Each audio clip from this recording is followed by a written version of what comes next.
அன்பர்களே, ஆண்டவராகிய இயேசு கிறிஸ்துவின் நாமத்தில் உங்களுக்கு மனம் நிறைந்த வாழ்த்துக்களை தெரிவித்துக் கொண்டு சத்திய வசனம் திருமறை பாட நிகழ்ச்சிக்கு உங்களை அன்போடு அழைக்கிறோம்.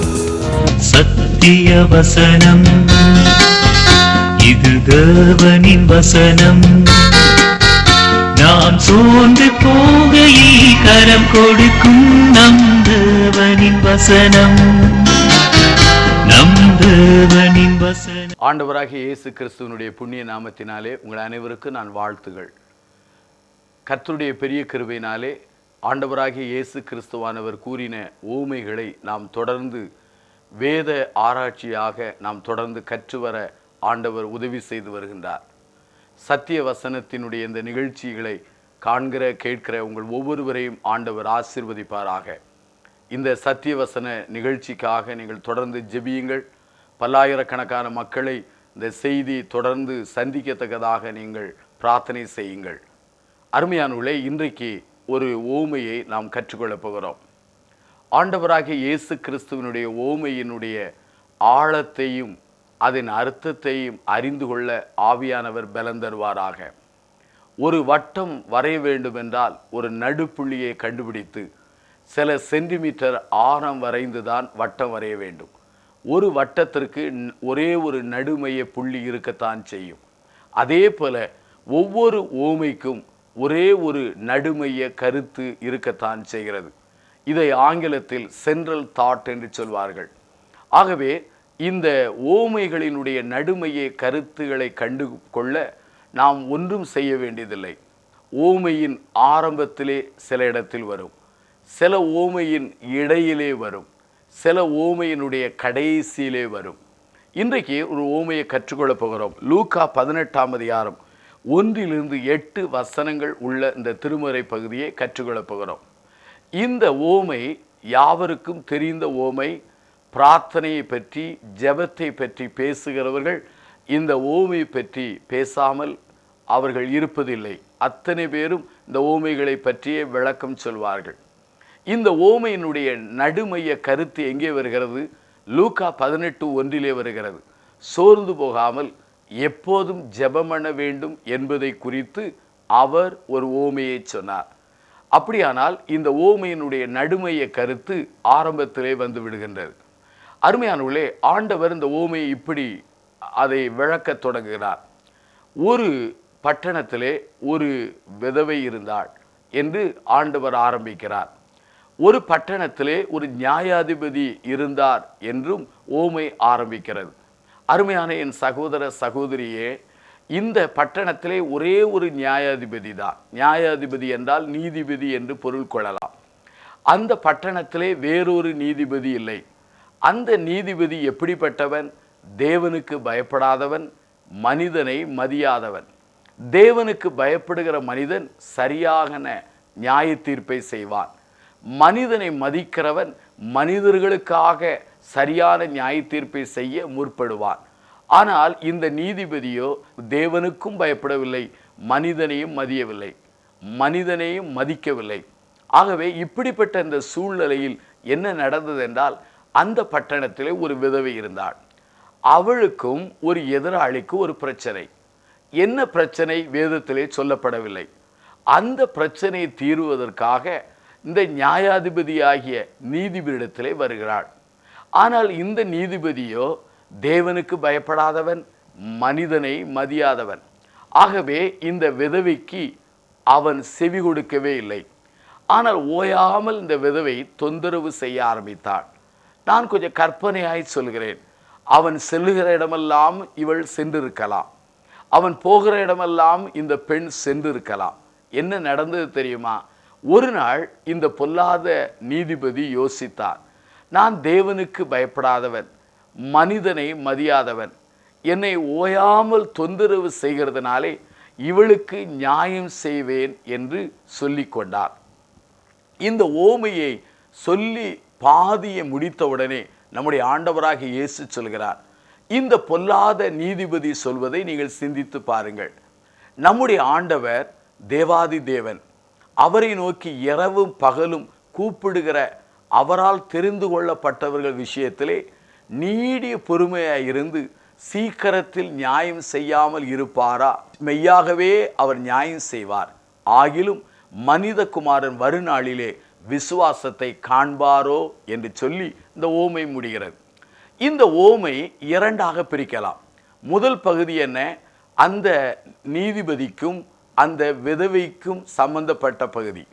இரண்டாவது பகுதி நம்முடைய ஆண்டவருக்கும் அவருடைய பிள்ளைகளுக்கும் சம்பந்தப்பட்ட ஒரு பகுதியாகும். அதாவது அவருடைய சீடர்களுக்கும் அவரை பின்பற்றுபவர்களுக்குரிய ஒரு பகுதியாகும்.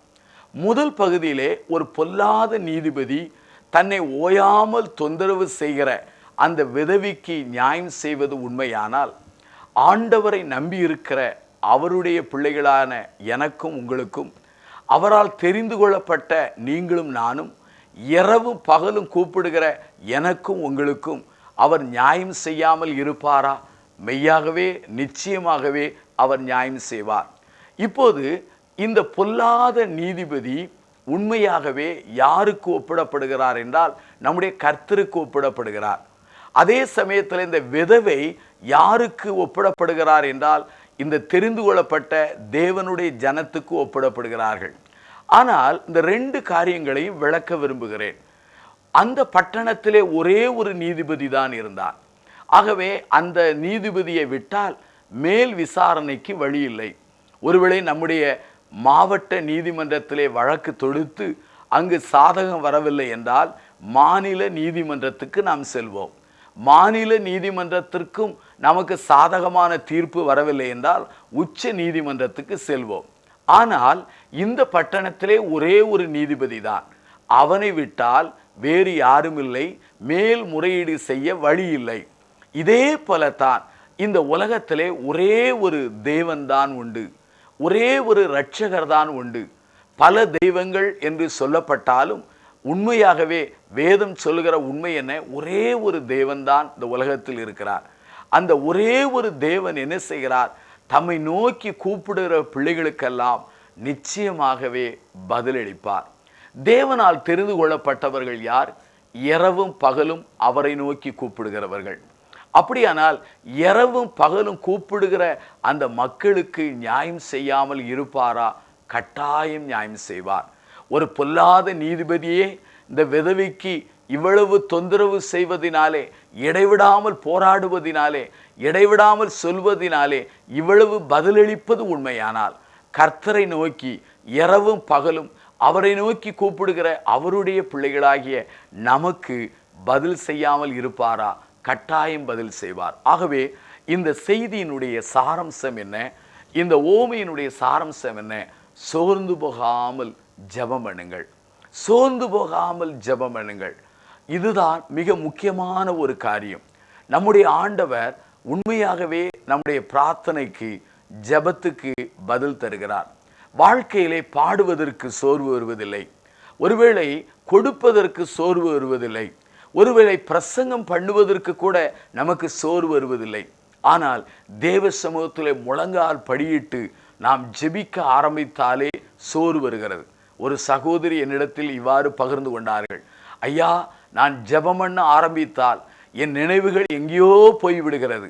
நான் இங்கே இருந்தாலும் அது 500 மைலுக்கு அப்பாலே, 1000 மைல்களுக்கு அப்பாலே அது நினைவுகள் பறந்து விடுகின்றன என்று சொல்லி அழுதாள். இன்னொரு தாயார் சொன்னார், நான் ஜெபிக்க ஆரம்பித்தாலே போதும், எனக்கு தூக்கம் வருகிறது, என்னை யாரோ அடித்தது போல வலியெல்லாம் ஏற்படுகிறது என்று சொன்னாள். பாருங்கள், ஜெபத்திற்கு எவ்வளவு தடைகள். ஒருவேளை முழங்கால் படியிட்டு ஜெபித்து பாருங்கள், முழங்கால் படியிட்டு கூப்பிட்டு பாருங்கள், முழங்கால் படியிட்டு அவரை நோக்கி இடைவிடாமல் ஜெபித்து பாருங்கள். அசையாத கதவுகள் திறக்கும். அசையாத கதவுகளெல்லாம் ஆண்டவர் அசைத்து திறக்க வைப்பார். பூட்டின வாசல்களை எல்லாம் அவர் திறந்து நமக்கு வெற்றியை தருவார். ஆகவே நம்முடைய கையில் இருக்கிற ஒரு பெரிய ஆயுதம் என்ன? இடைவிடாமல் ஜெபிக்க வேண்டும். எழுப்புதல் வர வேண்டுமா? இடைவிடாமல் ஜெபிக்க வேண்டும். ஒருவேளை வாழ்விலே மறுமலர்ச்சி வேண்டுமா? இடைவிடாமல் ஜெபிக்க வேண்டும். ஊழியத்திலே ஆசீர்வாதம் வேண்டுமா? இடைவிடாமல் ஜெபிக்க வேண்டும். குடும்பங்களிலே அமைதிகளும் சமாதானம் நிலவ வேண்டுமா? இடைவிடாமல் ஜெபிக்க வேண்டும். ஆண்டவர் நமக்கு வெற்றி உள்ள வாழ்க்கை தர வேண்டுமா? இடைவிடாமல் ஜெபிக்க வேண்டும். சாத்தானானவன் நம்மை ஜெபிக்க விடாதபடி தடுக்க ஆரம்பிக்கிறான். ஒரு முழங்கால் படியிட்டு உண்மையோடு ஜெபிக்கிற மனிதனை கண்டு சத்ருவானவன் நடுங்க ஆரம்பிப்பான். ஒரு மனிதன் உண்மையாய் ஜெபிக்க ஆரம்பித்தால் பரலோகம் அவன் பக்கத்திலே இறங்கத்தக்கதாக தேவ பிரசனம் அவர்களை மூடிக்கொள்ள ஆரம்பிக்கிறது. ஆகவே இந்த செய்தியை கேட்டுக்கொண்டிருக்கிற நண்பனே, என் சகோதரனே, என் சகோதரியே, என் தாயாரே, கர்த்தருடைய ஊழியக்காரனே, சோர்ந்து போன அருமையான விசுவாச நண்பரே, பயப்படாதிருங்கள். உங்கள் வாழ்வின் பிரச்சனைகளும் உங்கள் வாழ்க்கையின் காரியங்கள் மாறுவதற்கு உங்கள் கையில் உள்ள ஆயுதம் என்ன? ஜெபம் என்கிற ஒரு ஆயுதம். ஜெபம் என்பதற்கு 3 பதில்கள் உண்டு. ஆம் என்பது ஒரு பதில், இல்லை என்பது ஒரு பதில், பொறுத்திரு என்பது ஒரு பதில். இந்த 3க்கும் பேருதான் பதில்கள் ஆகும். ஆனால் இன்றைய விசுவாசிகளுக்கு ஆண்டவர் எதை சொன்னாலும், நாம் எதை கேட்டாலும் அவர் தர வேண்டும், ஆம் என்று சொன்னால்தான் நல்ல ஆண்டவர் என்று பேசுகிறார்கள். ஆனால் ஆண்டவர் சில ஜெபங்களுக்கு ஆம் தருவார், சில ஜெபங்களுக்கு இல்லை என்று சொல்வார், சில ஜெபங்களுக்கு பொறுத்திரு என்று சொல்வார். ஏனென்றால் அவர் சர்வ ஞானம் உள்ளவர். எதை, எக்காலத்திலே, எப்படி, எவ்வாறு, யார் மூலமாய் தர வேண்டும் என்று அவருக்கு நன்றாக தெரியும். நம்முடைய பழக்கம் என்ன? பேப்பரை எடுக்கிறோம், பேனாவை எடுத்து பிரச்சனைகளெல்லாம் கொட்டி எழுதுகிறோம், தேவைகளெல்லாம் சொல்லி எழுதுகிறோம். எழுதிவிட்டு தேவ சமூகத்தில் போய் முழங்கால் படியிடுகிறோம், உபவாசிக்கிறோம், கண்ணீர் விடுகிறோம். என்ன சொல்லி ஜெபிக்கிறோம் தெரியுமா? ஆண்டவரே, நான் கஷ்டப்பட்டு ஆயத்தம் பண்ணின இந்த பிரார்த்தனை பட்டியலையே ஒன்றை கூட மாற்றாதபடி அப்படியே செய்யும் ஐயா என்று நாம் அழுது கேட்கிறோம் இல்லையா? அருமையான நண்பனே, என் அருமையான சகோதரியே, நாம் சொல்லுகிறபடியெல்லாம் அவர் செய்வதற்கு நம்முடைய வீட்டு வேலைக்காரனும் அவர் கிடையாது, நம்முடைய வீட்டு வேலைக்காரியும் கிடையாது. அவர் ராஜா, அவர் சர்வ வல்லமுள்ளவர். அவருக்கென்று ஒரு திட்டம் உண்டு, அவருக்கென்று ஒரு ஞானம் உண்டு. அவருக்கு எதை எவ்வாறு எவர்களுக்கு செய்ய வேண்டும் என்று அவருக்கு தெரியும். அந்த சித்தத்திற்கு அடிபணிவதுதான் சரியான ஆழமான நிலையாகும். இங்கே பாருங்கள், தேவன் தம்மை தெரிந்து கொள்ளப்பட்ட மக்கள் இரவும் பகலும் தம்மை நோக்கி கூப்பிடும் போது அவர்களுக்கு பதில் தராமல் இருப்பாரா? நிச்சயமாய் தருவார். ஆகிலும் மனிதகுமாரன் வரும்போது விசுவாசத்தை காண்பீரோ என்று ஆண்டவர் சொல்லி முடிக்கிறார். ஆகிலும் என்கிற வார்த்தை மிகவும் ஆபத்தான வார்த்தை. சில சமயம் விருந்துக்கு நாம் சொல்கிறோம், விருந்து சாப்பிட்ட உடனே விருந்து எப்படியா இருந்தது என்று கேட்கிறார்கள். நன்றாக இருந்தது என்று சொல்லிவிட்டு சொல்கிறோம், ஆகிலும் என்று சொன்ன உடனே புரிந்து கொள்வார்கள். ஆகா, ஏதாவது உப்போ உரைப்போ கூடிவிட்டதோ என்று சிலர் புலம்ப ஆரம்பிப்பார்கள். அதே போலத்தான் ஆகிலும் என்கிற வார்த்தை மிகவும் ஆச்சரியத்தையும் அது மிகவும் எச்சரிப்பை கொடுக்கிற வார்த்தையாகும். ஆகிலும் மனிதகுமாரன் வருங்காலத்தில் விசுவாசத்தை காண்பீரோ என்று சொல்லி ஆண்டவர் சொல்கிறார். ஏனென்றால் மனிதகுமாரனாகி அவர் திரும்ப வரும்போது மக்களுக்கு விசுவாசம் குறைந்துவிடும். எப்படிப்பட்ட விசுவாசம் குறைந்துவிடும்? ஆண்டவர் மேல் வைத்திருக்கிற விசுவாசம் குறைந்துவிடும், தங்கள் மேல் வைத்திருக்கிற விசுவாசம் குறைந்துவிடும், தங்களுடைய பிரார்த்தனையை தேவன் கேட்பார் என்கிற விசுவாசம் குறைந்துவிடும் இல்லையா? ஆண்டவர் மேல் அசைக்க முடியாத விசுவாசத்திலே வளர வேண்டும் என்றால் இடைவிடாமல் ஜெபிப்போம், அவருடைய சித்தத்துக்கு ஒப்பு கொடுப்போம். இந்த விதவிக்கு உதவி செய்தவர் எனக்கு உதவி செய்வார். இந்த பொல்லாத நியாயாதிபதியே இவ்வளவு உதவி செய்தது உண்மையானால் சர்வ வல்லமை படைத்த ஒரே ஒரு நீதிபதியாகிய அவர் எனக்கு நியாயம் செய்வார் என்று நம்பிக்கையோடு நாம் வாழ்வோமானால் நிச்சயமாகவே நம்முடைய ஆண்டவர் உதவி செய்வார். அருமையான சகோதரனே, சகோதரியே, இடைவிடாமல் ஜெபியுங்கள், இடைவிடாமல் ஜெபியுங்கள். ஒருவேளை குடும்ப ஜெபங்கள், தனிப்பட்ட ஜெபங்கள், கூட்டு ஜெபங்கள், சபையை சார்ந்த ஜெபங்களிலே ஊக்குவித்து முன்னேறுவோம். அப்படி முன்னேறும் போது விசுவாசத்தோடு அந்த ஜெபங்களை ஏறெடுக்கும் போது ஆண்டவர் அசாதாரணமான காரியங்களை கர்த்தர் நமக்கு செய்ய போகிறார். ஆகவே பயப்படாதிருங்கள். ஆகவே இந்த ஓமையிலே கற்றுக்கொண்ட பாடம் என்ன? இடைவிடாமல் சோர்ந்து போகாமல் எப்போதும் ஜெபம் பண்ணுங்கள். இதுதான் நம்முடைய கிறிஸ்தவ வாழ்க்கையினுடைய பெரிய ஒரு ரகசியமாகும். எந்தெந்த பக்தர்கள் எந்தெந்த காலத்திலே ஊக்கமாய் செபித்தார்களோ அந்தந்த காலத்திலே எழுப்புதல் வந்திருக்கிறது. அப்போஸ்தலர் நடவடிக்கைகளின் புத்தகத்தை வாசித்து பாருங்கள். ஆதிகால விசுவாசிகள், முதல் நூற்றாண்டு சபையார்கள், ஊழியர்கள், ஆரம்பகால நண்பர்கள், இவர்கள் எல்லாரும் முழங்கால் படியிட்டு விசுவாசத்தோடு உபவாசத்தோடு கர்த்தரை ஆராதித்து இடைவிடாமல் ஜெபித்தார்கள். ஜெபித்த போது பூட்டப்பட்ட கதவுகள் திறந்தன. அங்கே ஒருவேளை கட்டப்பட்ட சங்கிலிகள் தெரித்தன. அசாதாரண முறையிலே தேவன் பயன்படுத்தினார். அவர்கள் மூலமாக உயிர்த்தெழுந்த ஆண்டவரின் நாமம் உயர்த்தப்பட்டது. ஆகவே அருமையானவர்களே, இந்த ஆண்டவர் அண்டையிலே ஒப்புவிப்பீர்களா? இடைவிடாமல் ஜெபிப்போம் என்று தீர்மானிப்பீர்களா? இதோ என்னோடு சேர்ந்து நீங்களும் பிரார்த்தனை செய்யுங்கள். கண்களை மூடி நாம் ஜெபிப்போமா? அன்பின் ஆண்டவரே, இந்த அருமையான நாளுக்காக ஜெபிக்கிறோம். இந்த செய்தியின் மூலமாக எங்கள் ஜெப வாழ்வை தட்டி எழுப்புவீராக. சோர்ந்து போனோம் ஐயா, கலங்கி போனோம், தேங்கி போனோம், எங்களை மன்னித்தருளும். மறுபடி ஜெபிக்க எங்களுக்கு பலந்தார். இந்த ஏழை விதவை பண்ணின ஜெபத்திற்கு அந்த நியாயாதிபதி உண்மையாகவே அந்த கூப்பிடுதலுக்கு பதில் கொடுத்தது உண்மையானால், சர்வ வல்லமை படைத்த ஒரே ஒரு நியாயாதிபதியாகிய எங்கள் திரியேக தேவன் நிச்சயமாக எங்களுக்கு பதில் தரப்போறதற்காக நாங்கள் நன்றி சொல்கிறோம். பெரிய காரியங்களை செய்யும், பெரிய மாற்றங்களை எங்கள் வாழ்விலே ஏற்படுத்தும். இந்த செய்தியை கேட்டுக்கொண்டிருக்கிற ஒவ்வொருடைய வாழ்விலும் விண்ணப்பத்தின் ஆவியும் ஜெபத்தின் ஆவியை ஊற்றி அருளும். எல்லாவற்றையும் ஆண்டவராகிய இயேசுவின் நாமத்தினாலே தாழ்த்தி பிரார்த்தனை செய்கிறோம் ஜீவனுள்ள பிதாவே, ஆமென்.